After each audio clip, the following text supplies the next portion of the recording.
उत्तराखंड में चमोली जिले के रैणी गांव के नजदीक ग्लेशियर टूटने से भारी तबाही हुई है। कुदरत का ये कहर उसी रैणी गांव के पास टूटा है जहां की महिलाएं पर्यावरण को बचाने के लिए कुल्हाड़ियों के आगे डट गई थीं। रैणी गांव की महिलाओं ने ही चिपको आंदोलन शुरू किया था, लेकिन पर्यावरण को बचाने के लिए लड़ने वाले रैणी गांव को ही आज बिगड़ते पर्यावरण की मार झेलनी पड़ी है। रैणी गांव ही वो जगह है जहां दुनिया का सबसे अनूठा पर्यावरण आंदोलन शुरू हुआ था। साल 1970 में पेड़ काटने के सरकारी आदेश के खिलाफ रैणी गांव की महिलाओं ने जबरदस्त मोर्चा खोल दिया था। जब लकड़ी के ठेकेदार कुल्हाड़ियों के साथ रैणी गांव पहुंचे तो रैणी गांव की महिलाएं पेड़ों से चिपक गई थीं। महिलाओं के इस भारी विरोध की वजह से पेड़ों की कटाई रोकनी पड़ी थी। उस वक्त उत्तराखंड राज्य नहीं बना था और ये इलाका उत्तर प्रदेश का हिस्सा था। चिपको आंदोलन की सबसे खास बात यह थी कि इसमें महिलाओं ने भारी तादाद में हिस्सा लिया था।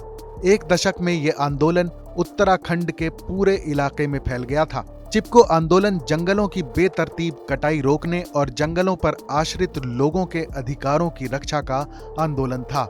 रैणी गांव में 2400 से ज्यादा पेड़ों को काटा जाना था। इस पर वन विभाग और ठेकेदारों ने भी जान लड़ा रखी थी। पेड़ों की कटाई रोकने के लिए महिलाओं के पेड़ से चिपकने की तस्वीर इस आंदोलन का सबसे बड़ा निशान बनी थी।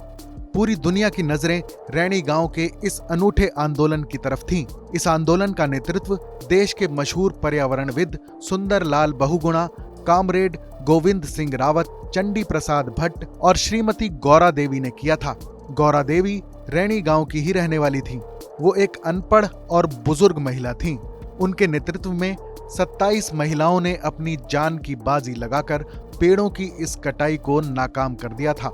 चिपको आंदोलन के दौरान ये नारा भी बहुत मशहूर हुआ था। क्या है जंगल के उपकार, मिट्टी पानी और बयार, मिट्टी पानी और बयार जिंदा रहने के आधार। साल 1987 में इस आंदोलन को सम्यक जीविका पुरस्कार यानी राइट लिवलीहुड अवार्ड से सम्मानित किया गया था।